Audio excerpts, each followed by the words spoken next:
दोस्तों मेरे और एक वीडियो में आपका बहुत बहुत स्वागत है। इस गाड़ी में 3 फॉल्ट कोड है। ऊपर के 2 छोड़ दिए तो तीसरा जो फॉल्ट कोड है वो है एयर बैग का। एयर बैग की लाइट आ रही है और इसका हॉर्न भी नहीं चल रहा है और क्रूज़ कंट्रोल भी नहीं चल रहा है। स्टीयरिंग कंट्रोल कोई भी काम नहीं कर रहा है। इससे मालूम पड़ता है कि इसके स्टीयरिंग के अंदर जो क्लॉक स्प्रिंग रिबन वायर रहती है वो ख़राब है। तो मैं आज इस वीडियो में दिखा दूंगा कि ये क्लॉक स्प्रिंग जो वायर है कैसे रिपेयर करते हैं। एयर बैग खोलने के लिए आपको एलन की चाहिए जिसको बीच में होल है और इस एलन की से दोनों साइड के बोल्ट निकालना होता है। दोनों बोल्ट निकाल दिए। यहाँ एक और एक नीचे था। यहाँ एयर बैग को उठाना होता है और यहाँ येलो सॉकेट के ऊपर जो ब्लैक कैप है इस कैप को थोड़ा ऊपर उठाना होता है। अगर आपका नाखून अच्छा है तो नाखून से भी उठा सकते हैं, नहीं तो कोई भी ऐसा शार्प टूल लेके इसको थोड़ा ऊपर उठाना होता है। और ये सॉकेट आ गया आसानी से। अभी स्टीयरिंग को निकालना होगा और स्टीयरिंग निकालने के लिए आपको पहला स्टीयरिंग सीधा करके लेना होगा क्योंकि नहीं तो इसका अलाइनमेंट चुकेगा। अभी स्टीयरिंग सीधा हो गया। अभी इस नट को निकाल देंगे। नट निकाल दिया और यहाँ देखो, यहाँ किसी ने मार्क करके रखा है। क्या पता किसी ने खोल दिया होगा पहले। उसी मार्क को फॉलो करते हुए हम स्टीयरिंग निकाल देंगे। स्टीयरिंग निकाल दिया और यहाँ स्टीयरिंग में ये जो बड़ा होल है यहाँ क्लॉक स्प्रिंग के इस पॉइंट में बराबर जाएगा। ये सेंटर पॉइंट है उसका। अभी इस क्लॉक स्प्रिंग को निकाल देते हैं। ऊपर के और नीचे के दोनों प्लास्टिक कवर्स निकालना होगा। ये और ये दोनों स्क्रू निकालना होगा, तभी ये क्लॉक स्प्रिंग के साथ इसका कॉम्बिनेशन स्विच भी निकल आएगा क्योंकि ये एसोर्टेड है विथ कॉम्बिनेशन स्विच।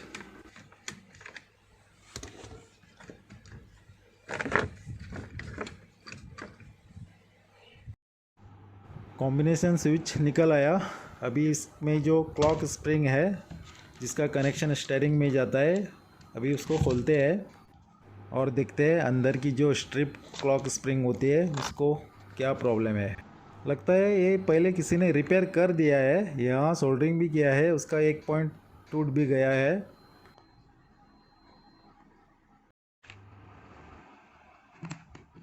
और ये कॉम्बिनेशन स्विच पूरा निकाल दिया। अब इसको टेबल पे खोलते हैं। ये जो मैं निकल रहा हूँ ये है स्टीयरिंग एंगल का टॉर्क सेंसर। इसको खोलते हैं और साइड में रख देते हैं। ये निकल आया टॉर्क सेंसर। इस टॉर्क सेंसर को फिर से कैलिब्रेट करना होगा बिठाने के बाद, क्योंकि ये निकालने के बाद कैलिब्रेशन आउट हो जाता है और इसकी ट्रैक्शन कंट्रोल की लाइट भी आ जाएगी और स्टीयरिंग एंगल की भी लाइट आ जाएगी डेस्क पे।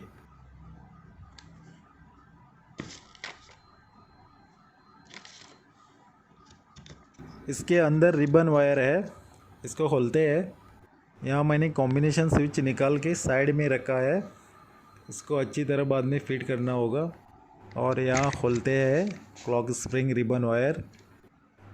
और यहाँ आप देखो ये जो रिबन वायर है किस तरह ख़राब हो गई है।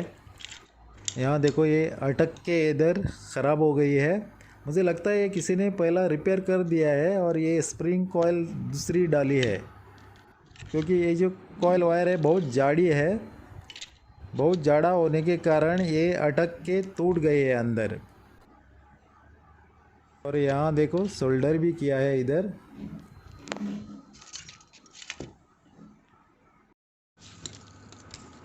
और ये है नया रिबन और ये बहुत पतला भी है। इसको डाल देते हैं अंदर और सोल्डर कर देते हैं। फ्रेंड्स, इसको अच्छी तरह सोल्डर करना होता है, नहीं तो आपका कुछ भी होने का चांसेस होता है। एयर बैग खुलने का भी चांसेस होता है सोल्डरिंग अच्छा नहीं हुआ तो। पॉइंट एक दूसरे को टच नहीं होना चाहिए। और यहाँ रिबन अंदर बिठा दिया और इस रिबन में अभी हम ये सिलिकॉन पेस्ट डाल देते हैं ताकि इसका मूवमेंट जो है अंदर अच्छी तरह स्मूथ हो जाए। पहले की तरह अटक न जाए।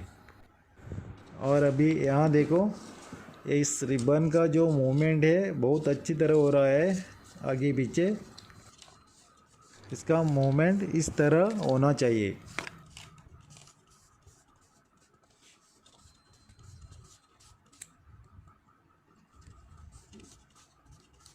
बहुत अच्छा।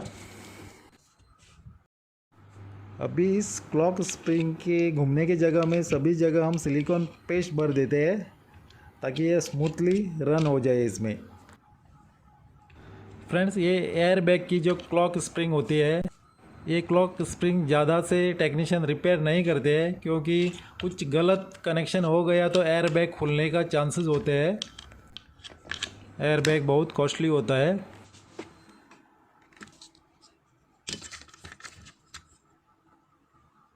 ये दूसरे साइड का टर्मिनल अभी सोल्डर कर देते हैं इसको अच्छी तरह।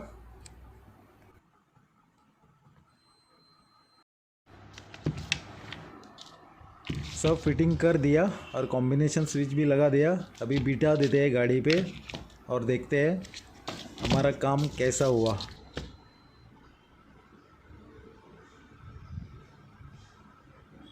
इधर लिखा है कि इसको डिसअसेंबल नहीं करना, इसको खोलना नहीं है, लेकिन हम इंडिया वाले हैं, हम इसको खोले बिना मानेंगे भी नहीं। जुगाड़ करना हमारा पेशा है। हम कुछ भी जुगाड़ करके चीज़ें चालू कर देते हैं, क्योंकि ये इंडिया में हमको बहुत महंगे पड़ते हैं। पार्ट्स बहुत कॉस्टली होते हैं और ये इंडिया में मैन्युफैक्चर भी नहीं होते हैं। ये है पुरानी क्लॉक स्प्रिंग वायर, इसकी हालत तो देखो। अभी लगा देते हैं इसको गाड़ी में।